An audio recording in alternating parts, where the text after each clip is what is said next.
All right. Welcome everybody to our May UPCA webinar. Very excited for our lineup today. And before we jump into these awesome presenters, I just had a few housekeeping things that I wanted to mention. So the first is the Bryce Canyon Coalition Summit is coming up, which is super exciting, June 11th through the 13th with the optional USBE pre-conference on Tuesday. If anybody has any questions about the USBE training on positive childhood experiences, you can reach out to Clarissa Stebbing, and I'll include this information when we send out the email with the recording today. And if you have any questions about Bryce, you can reach out to Melissa Vader. The capacity has been reached. Trying to find a way to say that registration is closed.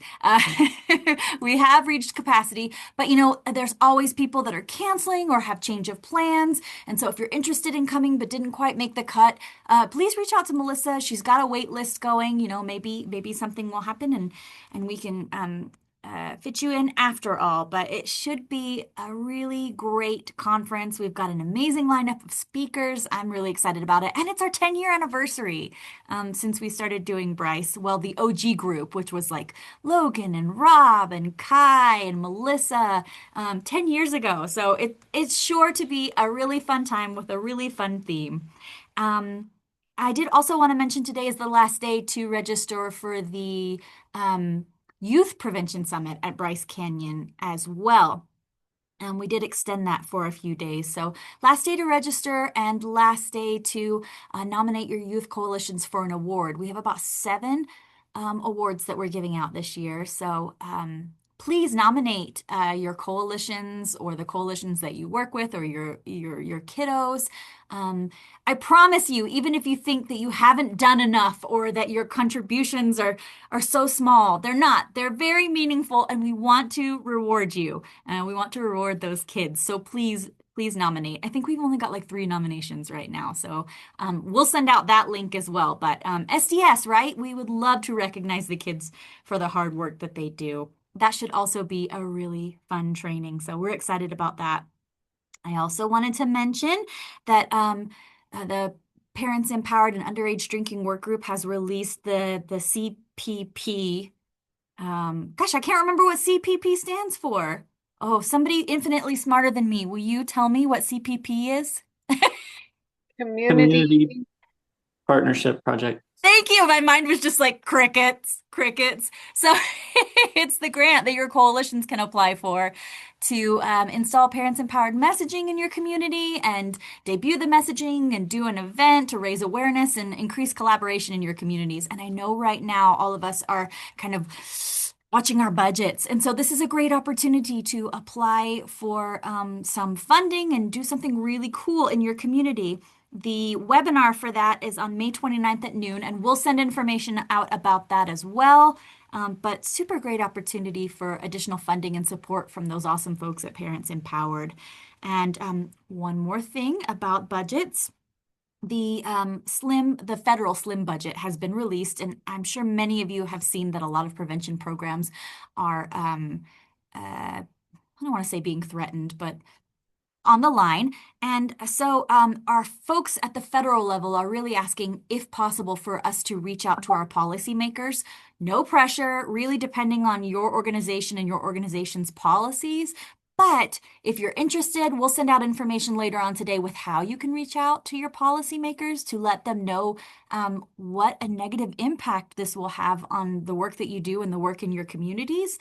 And maybe if they get enough I don't want to say pushback, but enough concern from folks like us, they'll slow down a little bit and be more thoughtful on how they choose to appropriate that funding. Was that a nice way to say maybe they won't cut our funding?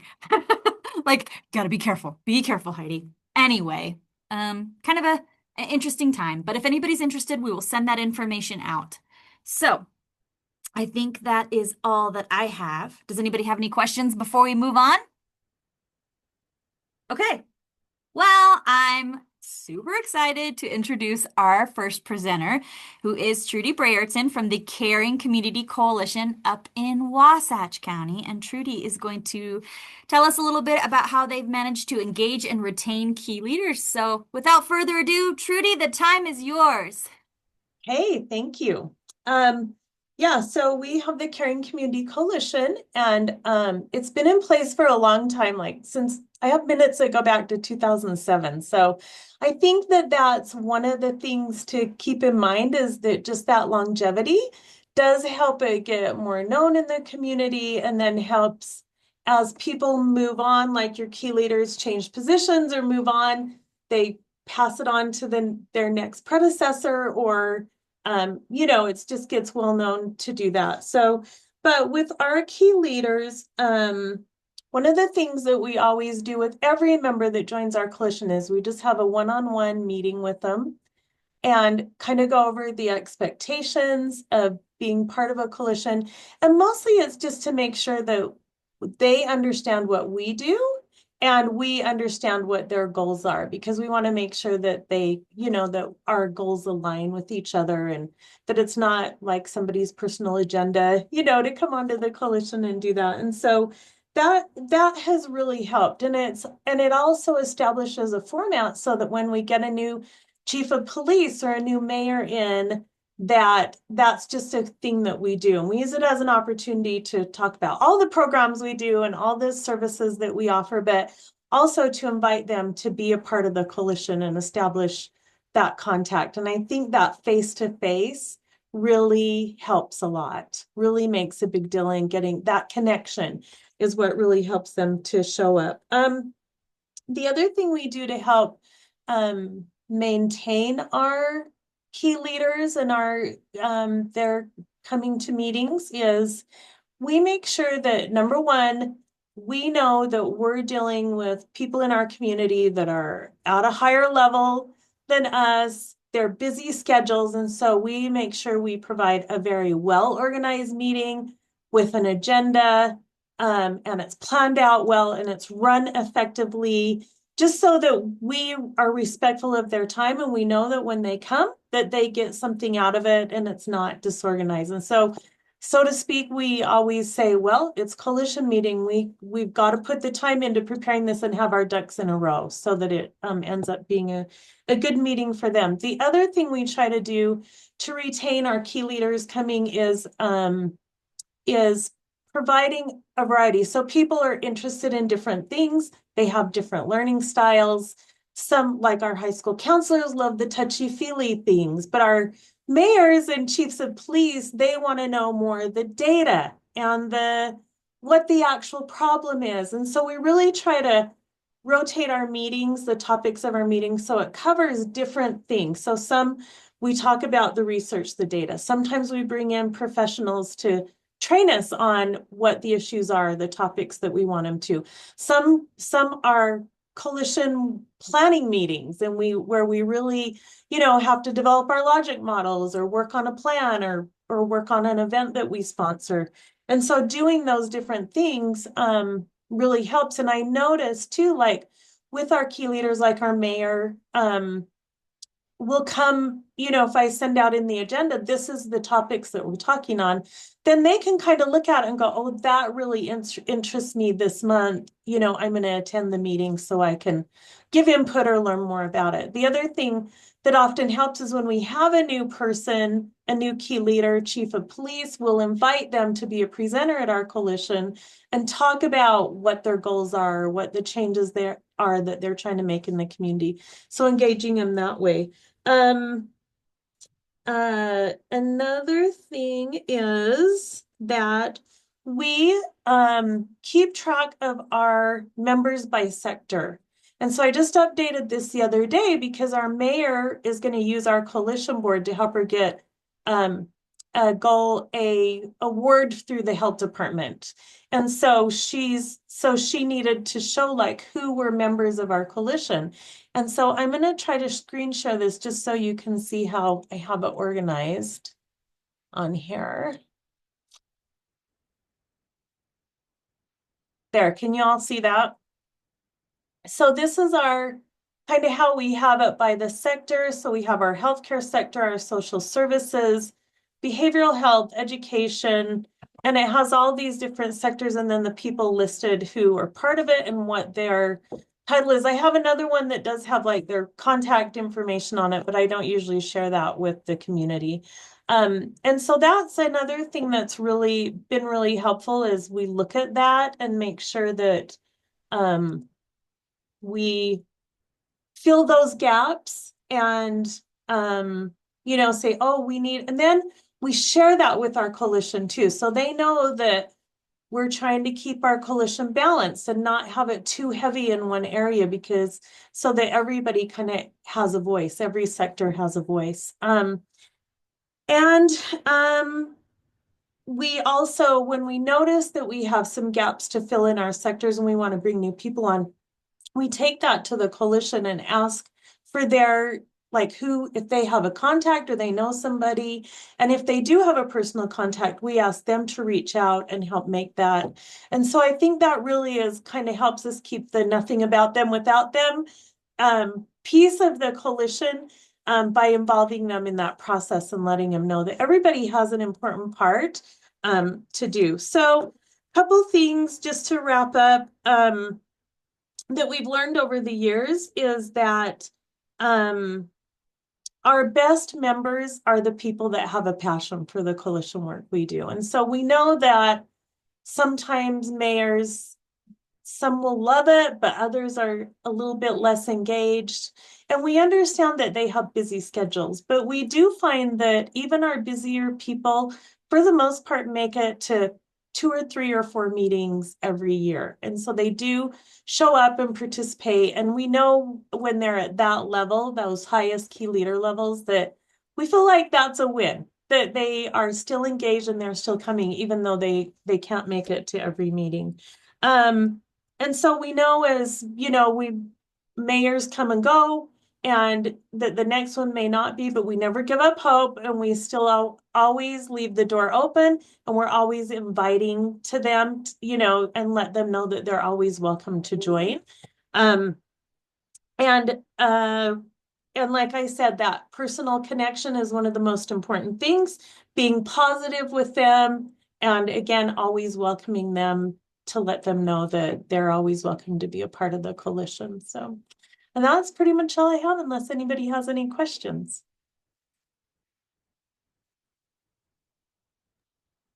Thanks, Trudy, for sharing that. I just had a quick question. I loved so many ideas that you shared, and we even wrote a few down. But one question I had was with your onboarding, you said that you meet face to face with them and give them information. Who meets with them? Is that your chair? And what type of information do you provide to kind of give them that foundation of what prevention is and what you guys are doing in the community? Yeah, so we the coalition chairs is who meets with them. And we have 2 coalition chairs in that coalition. And so we both of us meet with them so that they, make that connection and with both of us.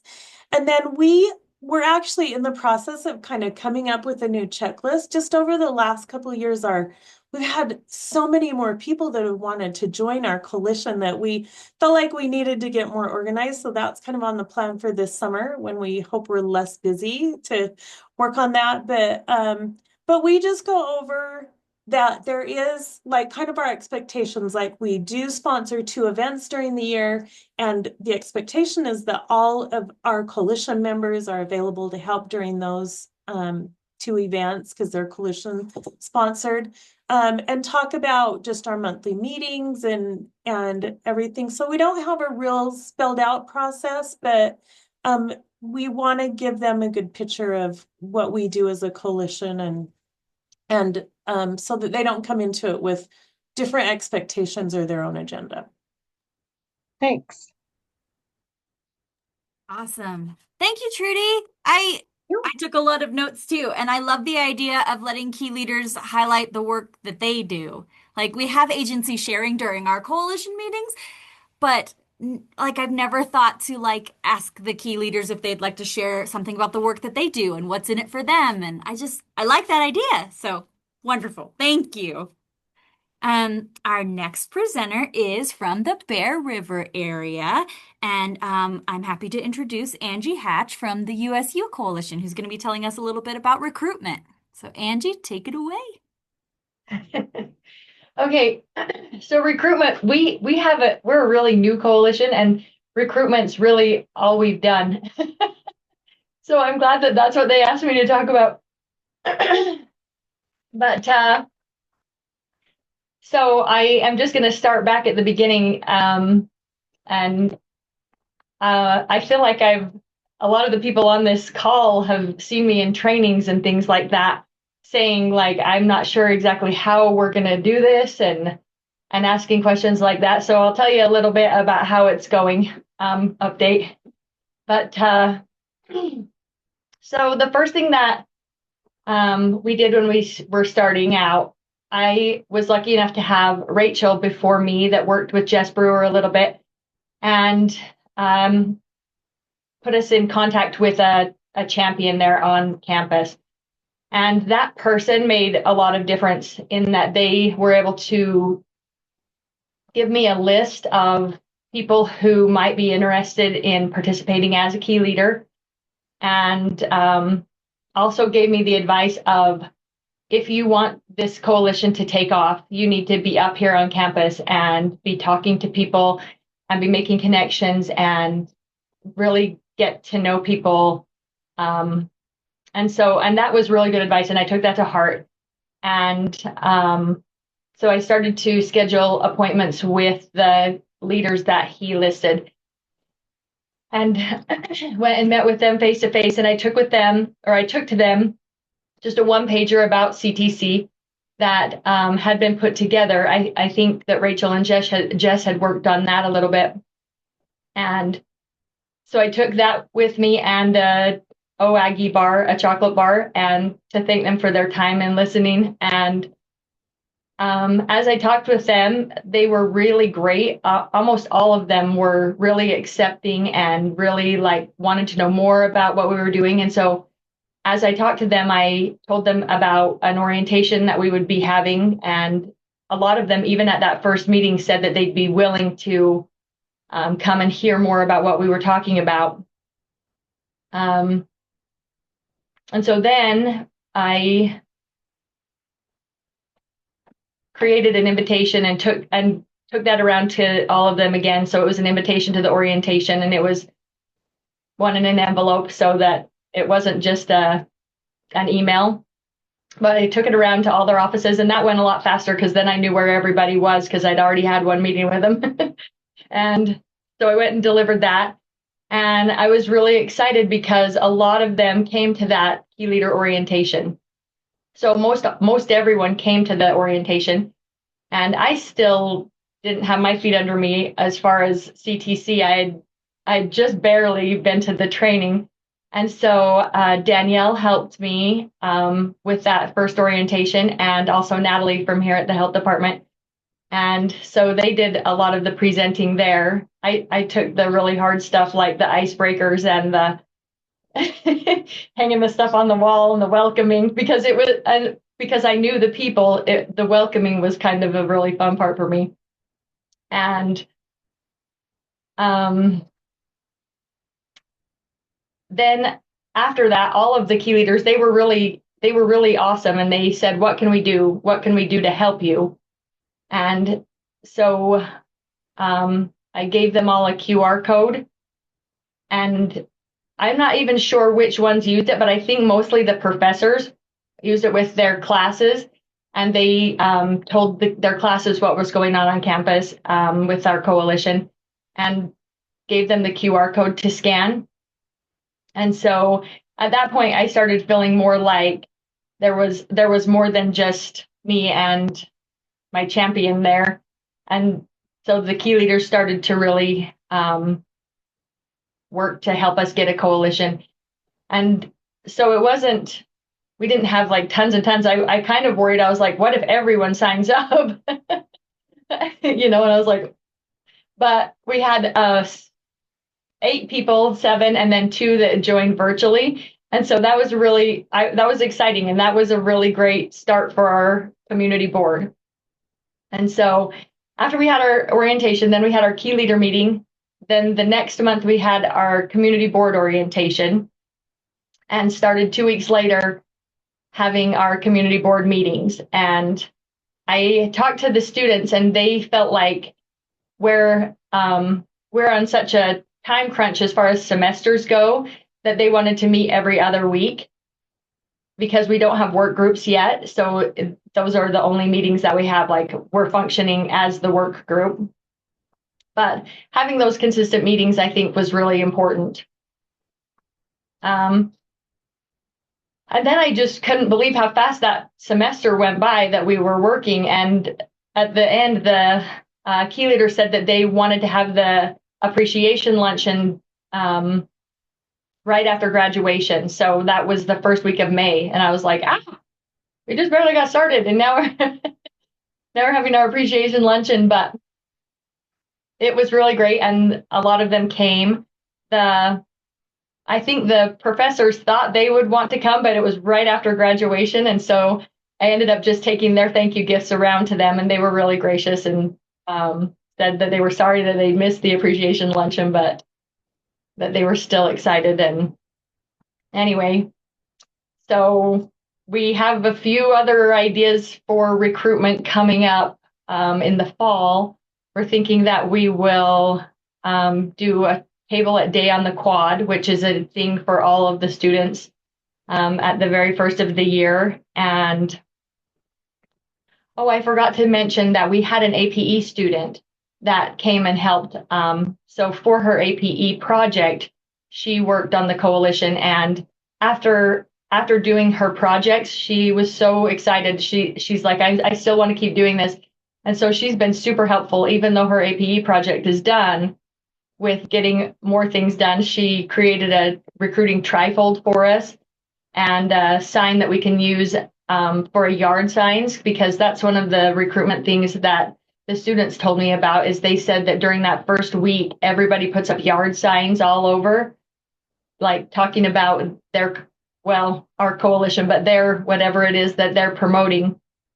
And so we'll be doing that. And then we've thought about doing a float in the homecoming parade, and also maybe a booth at Taste of Logan, which is where there's a lot of the freshmen come, and they just get to walk around Main Street and find out some of the things. People put up tables all along there so that they can do that. So anyway, that's kind of where we're at now, and we're hoping I have 2 students that are coming to Bryce Canyon, so that's exciting. And that will be fun, and they're planning on sticking around for the rest of the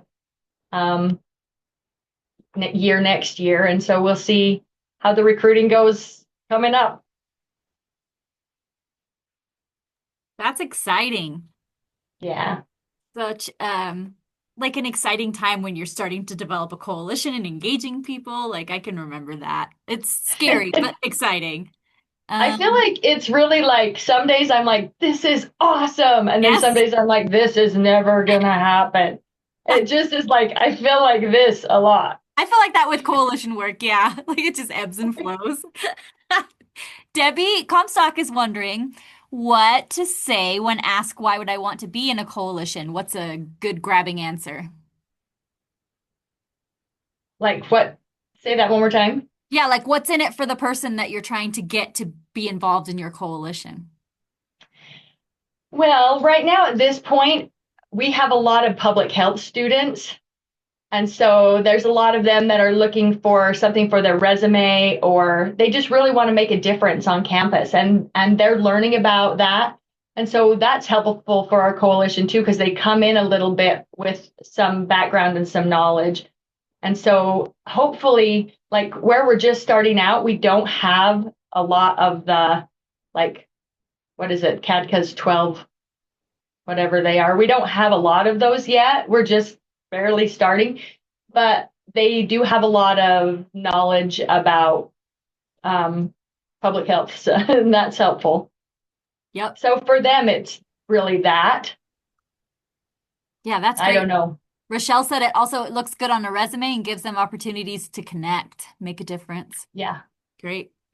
Does There's anybody? also, Oh, oh, yeah, sorry, good. there was just another question of how old is the coalition on campus? Well, I started trying to create it back in September, and so not even a year. So we'll see. Like every day I hold my breath and hope that it still is a coalition on campus, but I have a great leader that always says, like, every time I see him, he's like, sounds to me like you've got a coalition.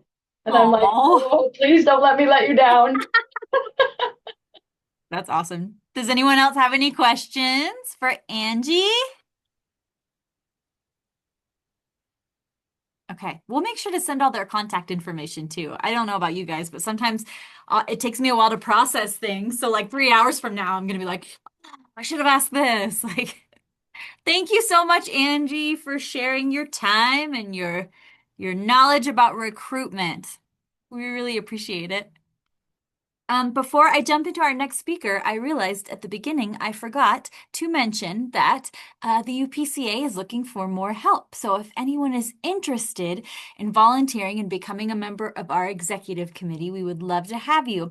So right now, we're going to have some opening positions as the PR outreach person. So update the Facebook, help create flyers, that kind of thing. And for our funding chair.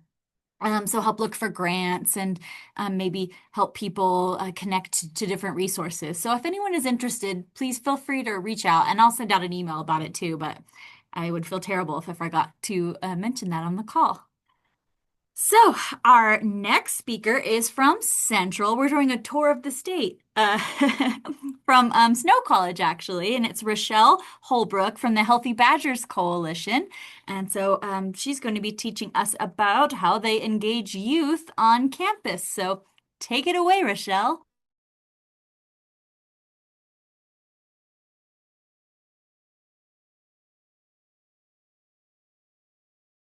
Oh, Rochelle, I think you're still muted. Sorry.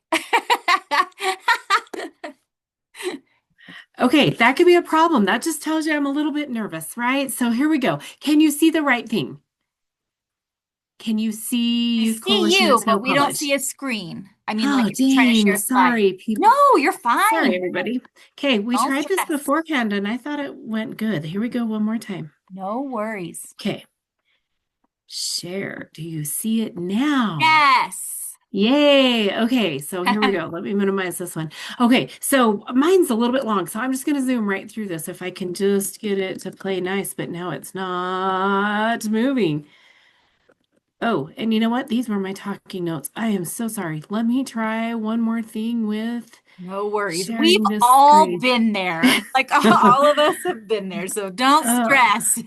Okay, so I had this, it might look a little ugly. I thought I was creating this for, let me see if I can move just a little bit to get under here. I had it downloaded and had it all ready to go and it was moving, but I don't know why it's not now. So Maybe you could stop sharing and then try it Oh. again. okay, that would be a good Yeah. idea. Or if you want to go to the next one, I'll have it popped up when you come back to me, however you would like to go. I'm good either way. So am I. Let's try it one more time, and then if it doesn't work, we can move on to the next and come back. That sounds good. Okay. Let me, darn, this just doesn't want to play nice. Okay. Here we go. You know what? Go ahead and go to the next one because Okay. it's not giving me a preview and my download's not working. So, No yeah. worries.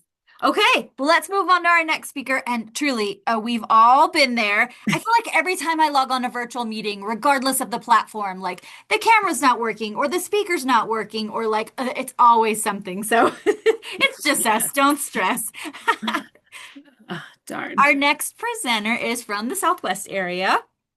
And her name is Jessica Anderson, and she works with the SUU and the Utah Tech Coalitions. And fun fact about Jessica, she's actually been part of our prevention system for almost 10 years now. So she was one of the founding members of the Iron County Teens Against Drugs. And I'm so convinced that she was so impacted and loved prevention so much that she just hasn't left prevention yet, but she's stellar. So I am going to turn the time over to Jess now. Thanks. I think Heidi might be a little bit biased on this one. But yeah, it's kind of crazy that I have been part of prevention for like 10 years. But okay, I'm going to be talking, I haven't been a part helping with the Healthy T-Birds for many years, but mostly with Healthy Trailblazers. But let me share my screen. I have a bit of a presentation. There we go. So to start, I wanted to go a little bit into the history. Can you all see the screen? Okay, Yes. I'm assuming that's a yes. So I actually was the original student prevention leader for Healthy Trailblazers back in 2021. Well, I technically got hired in December of 2020, but and then I took a little hiatus. I went and served a mission, and then came back. So for a little bit of this little history, I wasn't here, but so they initially got a grant.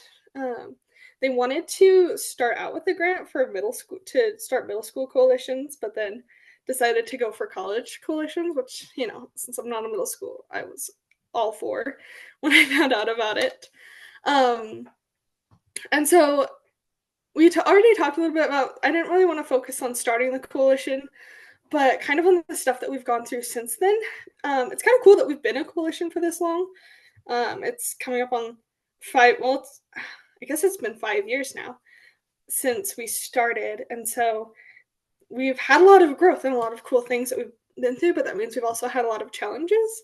So I wanted to kind of focus on how we've overcome most of those. So one thing to note is that we follow the CTC model, but with like a slight modification here, is that we have our Healthy Trailblazers staff who are in charge of us students who are the leadership team. And we have a paid leadership team thanks to our grants. There's 5 of us actually. I am technically the secretary now. I came back and managed to sneak in and get a position. But it leads to a really cool dynamic. I am so happy not to be in charge anymore. It's great. But one issue that we've really had because of this is that a lot of our staff don't really know prevention. And so I kind of wanted to talk about that and some other things. So these are just kind of some of the overall obstacles that we had. I was making lists. I was like, what are the things that we had to deal with? And so these are some of the things: navigating staff and student responsibilities. We have a lot of turnover, which is really true for high school coalitions too, if you think about them kind of like youth coalitions. But learning to navigate that has been interesting. We've also had some problems with like our club status on campus and just recruitment and retaining people, and obviously funding cuts like everyone. And data, we can't really use Sharp survey data because it's not super relevant to campus. But I found out that they really broke down into 2 main sections. So we've got club versus coalition issues, and then some of our like leadership versus our staff obstacles. So one of our biggest things, like I said before, was training for our staff. We had a big turning point with our effectiveness as a coalition once we were able to get SAPS training for all of our staff and our students last August. Before that, there was a big focus, like our staff really wanted us. We have like one supervisor, and then someone who's in charge of our grant. So that's consists of our staff. But our supervisor really wanted us to focus on activities over coalition meetings. And so when I got back, they weren't holding any coalition meetings, and it was just kind of events and activities. And it was an interesting dynamic for me to walk back into, where I was so used to having coalition meetings and staying focused on that. And so that was a huge shift that we had to come back into, was trying to have coalition meetings. And so that training really made a big impact, and making sure that they understand what prevention is, because a lot of times it's us students being like, we want to do this prevention thing, and not feeling completely supported or backed by the staff that we work with. And luckily that's changed a lot since we've done that. But which is kind of funny to me that it's a little bit reversed. But then a little bit more about, let's see. Oh, with time commitment for busy students. That's a huge thing. Getting people to come join our coalition and want to stay. Having paid positions really helped with that, because we can't, I don't know, it's more of an incentive to be like, hey, this is a job. You're going to get paid to put in your 10 hours a week of promoting the club and going, the coalition, and going forward with it. That's helped a lot. Sometimes I don't think I would recommend having 5 positions for club leadership, coalition leadership to be paid. I think we only really need 3, but having, hours to fill has given us a lot more time to come up with more things to do. We have a lot of cool things that we're planning for the fall to help with incidents after dances, and focusing on reducing alcohol use on campus. And so it's actually been really cool to see the way that we can be productive with that. But yeah, most of what we've had and helped us overcome this struggle with our club versus coalition balance with having, I'm sorry, I'm all over the place. I forgot to mention, one of the big struggles is that we wanted to be a club on campus because that gives us club funds. Utah Tech is really big on campus life, and so we get funding from the school if we, depending on how many activities we do, they have a tier system for the clubs. And so we can get funding for our coalition through that. And so that kind of puts a lot more pressure to have big events and do a lot of things, have activities where we have people coming regularly to our club meetings versus coalition meetings where we work and do something. So finding a balance with that has been interesting. We've started doing kind of 2 meetings a month, where we have a coalition meeting, and then 2 weeks later we'll have a coalition activity. And so we'll do something fun. We'll do a service project or go on a hike, and we'll partner with other clubs to get more student interaction. And then for our meetings, we'll try to have a little something that we're working on to do. If we're working on a service activity, we'll put something together, or we'll make something for our key leaders during our meetings. But then we'll actually, discuss, go over our logic model, discuss kind of the things we want to do. Sometimes those meetings end up just being an extension of our leadership meetings, but as we've been coming back to this coalition focus rather than club focus, we've had a lot more progress and been able to get a lot more done.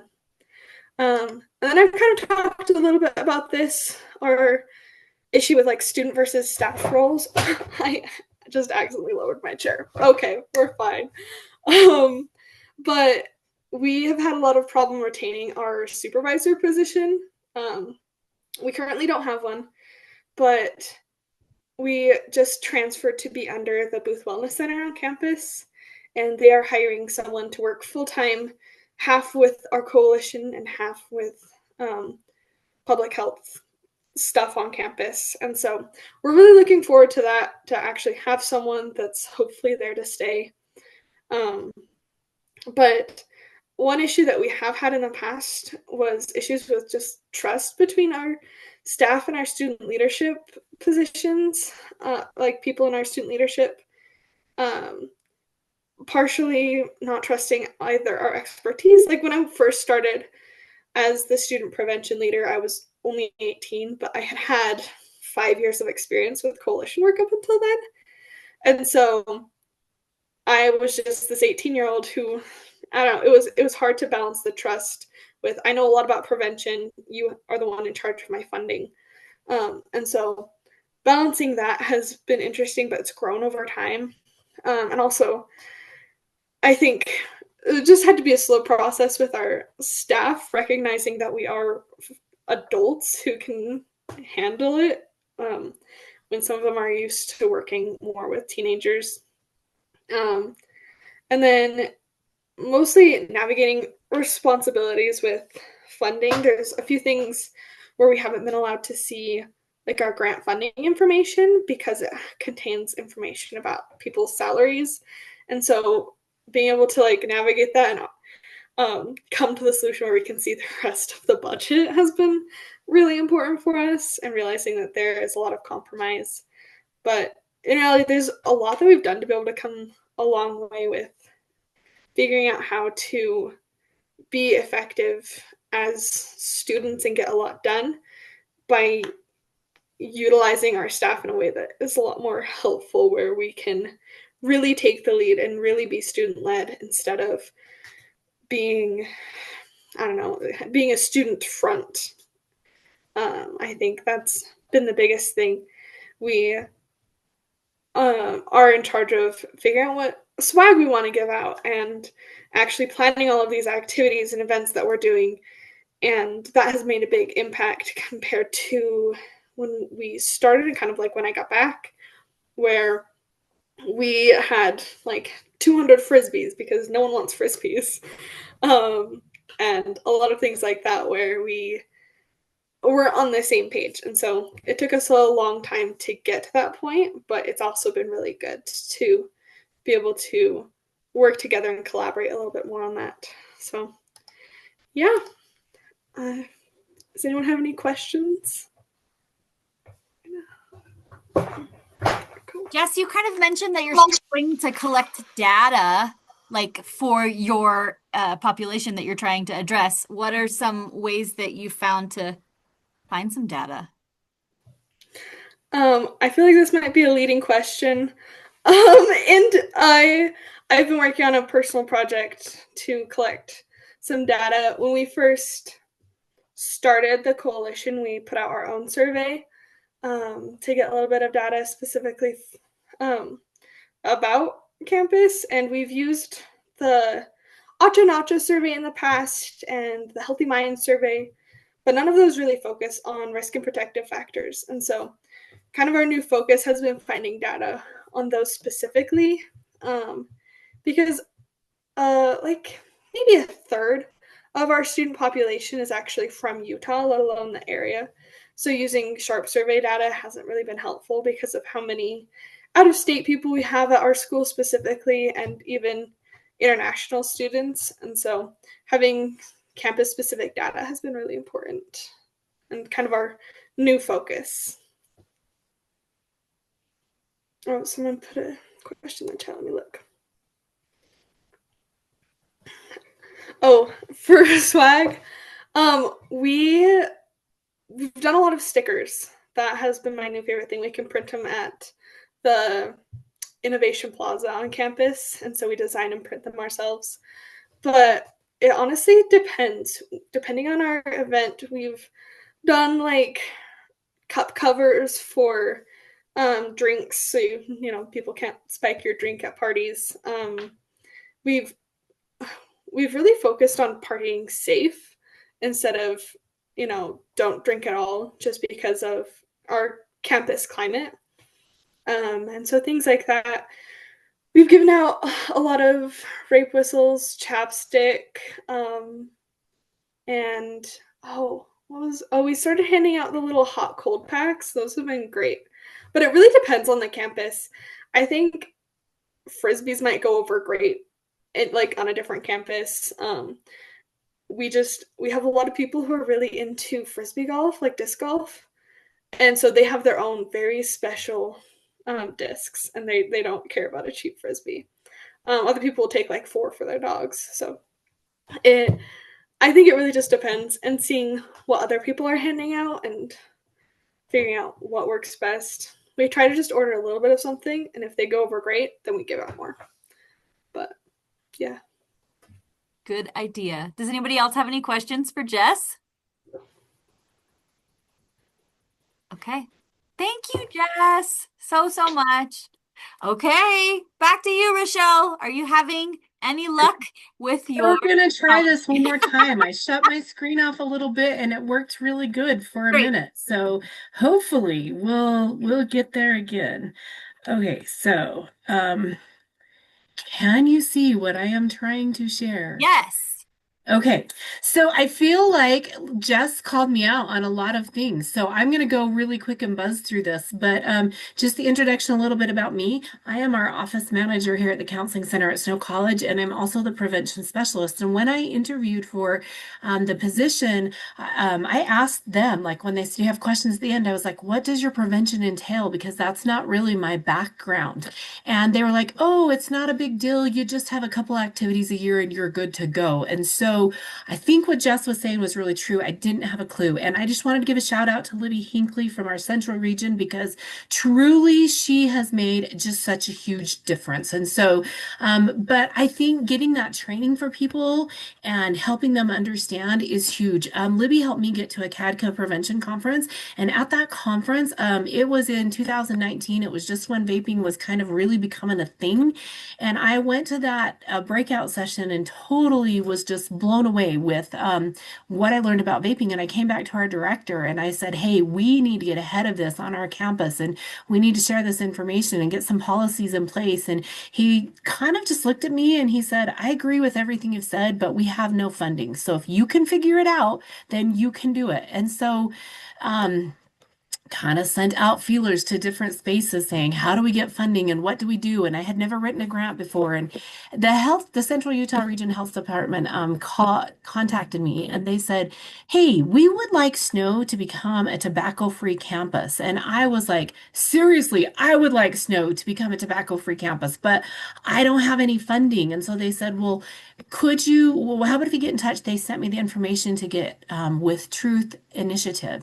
And so we were able to get one of their scholarships. And I say scholarships, it was really a grant. And I had a lot of people who were just like, oh, do you know how much work a grant is? And oh, I don't know if you're going to do that. So one of my things is as you're trying to get your youth part of the coalition going, don't let naysayers like discourage you. Like really hard work and determination, you can get there. So we got our Truth Initiative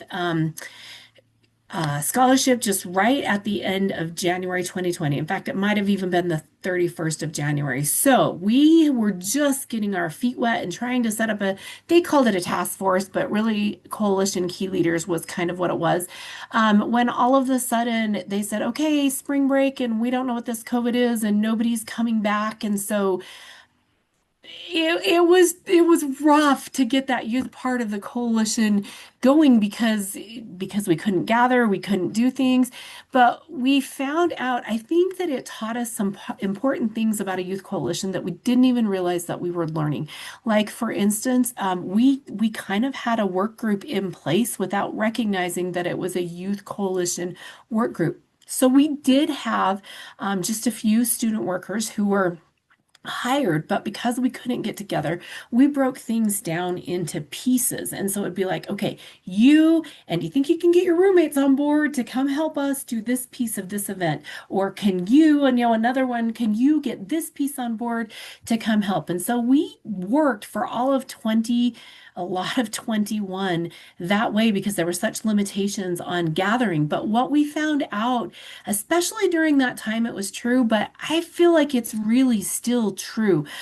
Youth coalitions are a great way for young people to feel connected and to feel like they are making a difference. And so sometimes I'm surprised how many volunteers we can get to come out of the woodwork. But some of the things that I think were really important in working with our youth coalition was to make sure that they had meaningful tasks, that they weren't just like, oh, you're part of a coalition, but we never give you anything to do and we don't really like acknowledge you. Like we would break it down into, okay, you guys are going to be our marketing marketing committee, but we're not just talking about like flyers and getting stuff out on social media. We want this group of students to go talk. For us at Snow College campus, it's like we want you to go talk with our athletics, and we want you, like the same group, we want you guys, you're going to talk to athletics, you're going to talk to theater, you're going to talk to some of these specific clubs, and you're going to see if you can get them on board for this activity.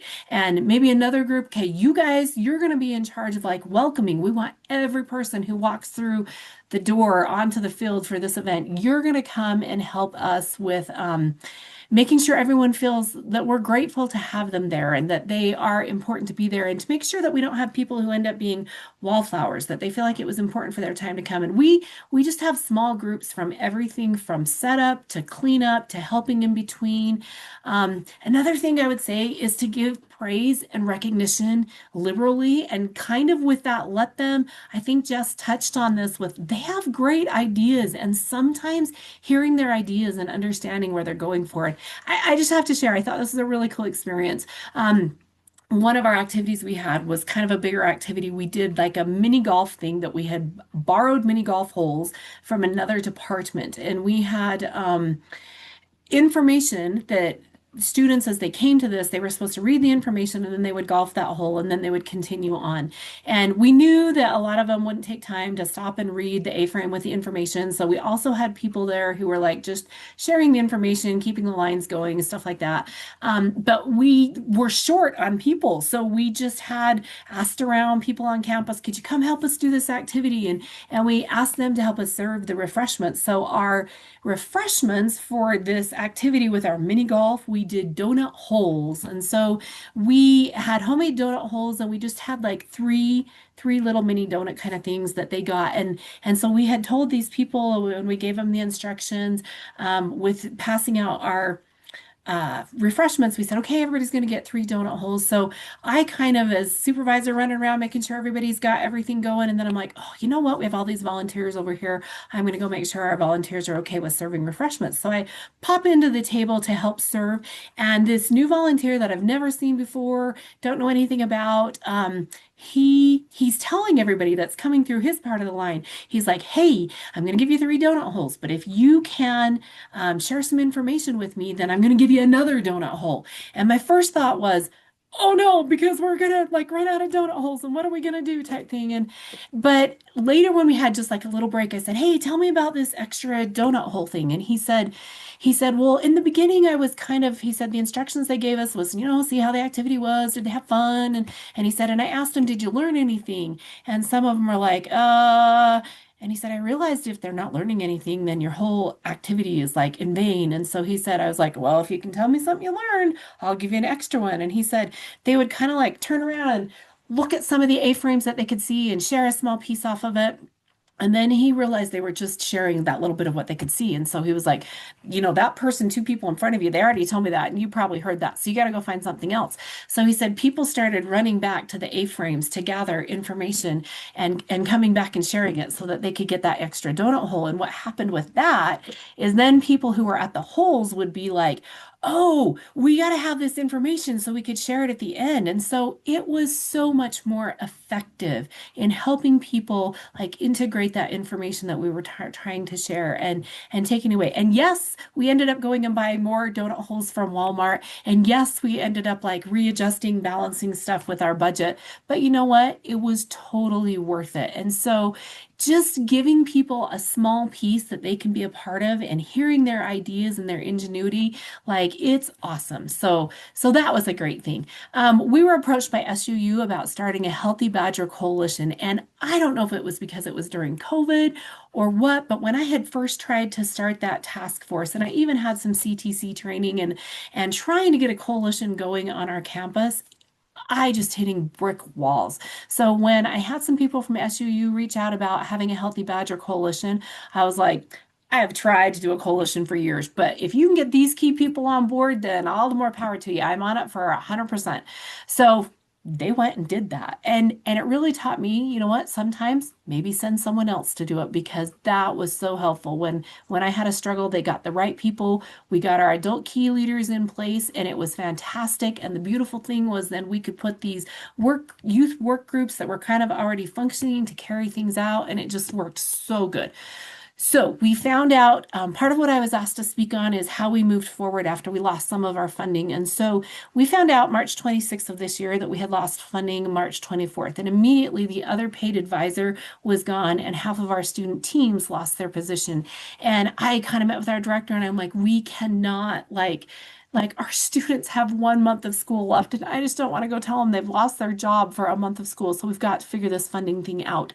Um, we were in the process of doing that, and all of a sudden I started getting emails saying, hey, we heard you lost your funding and we don't have a lot left, but we could donate this much and we could do this and we could do this. And so we were able to get some of that funding and we were able to hire all 5 of the students who had lost their positions back. We weren't able to hire the advisor. It also meant that we had a smaller scale for activities that we were able to carry out. And so we decided, okay, we're going to have to figure out how to do this in a new way. And so we approached people that we had never collaborated with. And we said, hey, we see you're holding this part of this activity. Could we bounce in with this piece and work together? We were able to get into places and spaces on campus that we had never even imagined going before. It was just incredible. And the cool thing about that is it has already kind of set us up with our next year moving forward because we had students that were like, I didn't know this existed, and how do I get involved? And can I come be part of this? So we already have those students. And I guess my parting thought is if I, who had no idea about prevention before I started, can figure this out, I have total faith that everybody else can too. And so I just encourage you to discard those naysayers and work forward with this important stuff. And you're going to find people with passion and just be able to accomplish so much. It's amazing. So anyway, that's about us. That was awesome. Thank you, Rochelle. Does anyone have any questions? I especially love that you had people reaching out when they heard you lost funding. Like that just makes me so happy. It kind of made me realize how much our coalition had grown to influence, that people Yeah. recognized it as important and were willing to offer some of their funds. That was really cool. Yep. Does anybody have any questions for Rochelle? Okay. Like I said, I'll send out all this contact information and of course the recording, but gosh, Rochelle, thank you so much. I'm so glad that the technology stopped being such a punk and working for you because that was awesome. Thank you to all of our speakers today. That was great. I feel like we learned a lot, and I always like to hear from coalitions. I feel like we learn best from each other because we truly understand. So thank you everyone so much. Just a reminder, we won't be having a June webinar because we'll be in Bryce. Most of us, sorry to rub salt in the wounds of those of you guys that won't be attending Bryce, but we will be back in July and ready to go. So thank you everyone so much for tuning in and have a great rest of your day. Bye.